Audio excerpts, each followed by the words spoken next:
देखिए ध्यान से, बहुत सिंपल करेंगे, ज्यादा लफड़ा नहीं। देखिए डबल सेव है, एक तो सेव कितने हैं डबल, तो मैं हटा ही लेता हूँ ये डबल, एक ही सेव मानिए आप, तो इधर 2 मान लीजिए, ठीक है भाई, इधर 2 मान लीजिए, उधर 1 मान लीजिए। तो मैंने कहा कि इधर एक सेव कितने का पड़ रहा है, तो आपने कहा 12 अट्ठे 96 और 12 चौक 48, एक सेव की कीमत है ये, प्लस 2 सेव की कीमत कितनी है, यहाँ पे कितनी है, एक सेव की, कट रहा है कुछ, 15 अट्ठे 120 और 15 दूनी 30, 7.8 7.8।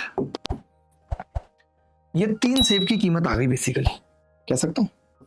तो आपने 3 से भाग कर दिया, 26 दिया 78, 2.6 और ये 4.2। आप देख रहे हैं जी कितनी आ गई एक सेव की कीमत, 4.2 मैंने सही लगाया भाग, 2.8 26 दूनी 52 और 2.8, 8 रुपए का एक सेव आ गया, 8 रुपए का एक सेव आ गया। जब कभी ऐसा सवाल हो तो जरूरी नहीं है कि मैं 100 और 200 सेव की कीमत निकाल रहा हूं, कोई जरूरी नहीं, ठीक है। मैंने सिंपल किया कि भैया एक सेव 8.4 का था, मैं एलिगेशन लगा सकता था, यहाँ पे मैं शिफ्टिंग लगा सकता था, इससे 0.6 ज्यादा, बट मैंने बहुत बेसिक तरीके से किया कि पहले अगर एक सेव खरीदा तो वो 8.4 में था, फिर 2 सेव खरीदे तो 7.8 में, और उसको 3 सेव से भाग कर दिया तो एक सेव की कीमत मुझे 8 रुपए पड़ी थी भाई, पड़ी थी या नहीं बताओ भाई। अब आप ये कह रहे हो कि इसमें से 10% सेव खराब हो गए, इसका क्या मतलब है, अगर इसमें से 10% सेव खराब हो गए, एक सेव मुझे 8 रुपए का पड़ा है, मोटा मोटा एक सेव मुझे 8 रुपए का पड़ा है। आप ये भी कह सकते हैं कि अगर एक सेव है तो आप ये भी कह सकते हैं कि मुझे 10 सेव 80 रुपए के पड़े, ये भी कहने में कोई बुराई नहीं है। आप ये भी कह सकते हैं कि अब लेकिन मेरे पास बेचने के लिए सिर्फ 9 ही सेव है, मेरे पास बेचने के लिए सिर्फ 9 ही सेव है, क्योंकि एक सेव तो खराब हो गया है। तो मैंने कहा कि मैं कितने में बेच रहा हूं, तो आपने कहा कि जी 2 से अगर आप इसे भाग करो तो आप एक सेव 10.2 में बेच रहे हो, नहीं बेच रहे हो।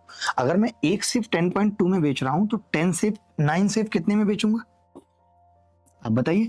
तो आपने कहा 9 सेव का मतलब 918 है, 91.8 में बेचूंगा, क्या ये गलत किया मैंने, सही है।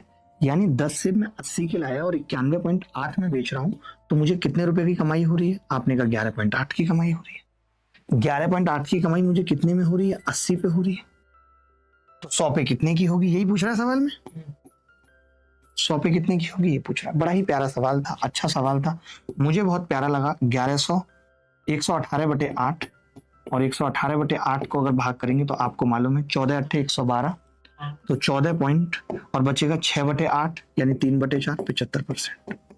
आप बताइए आप इस सवाल को और कैसे करने के लिए सोच रहे थे, ऑप्शन भी बहुत करीब थे,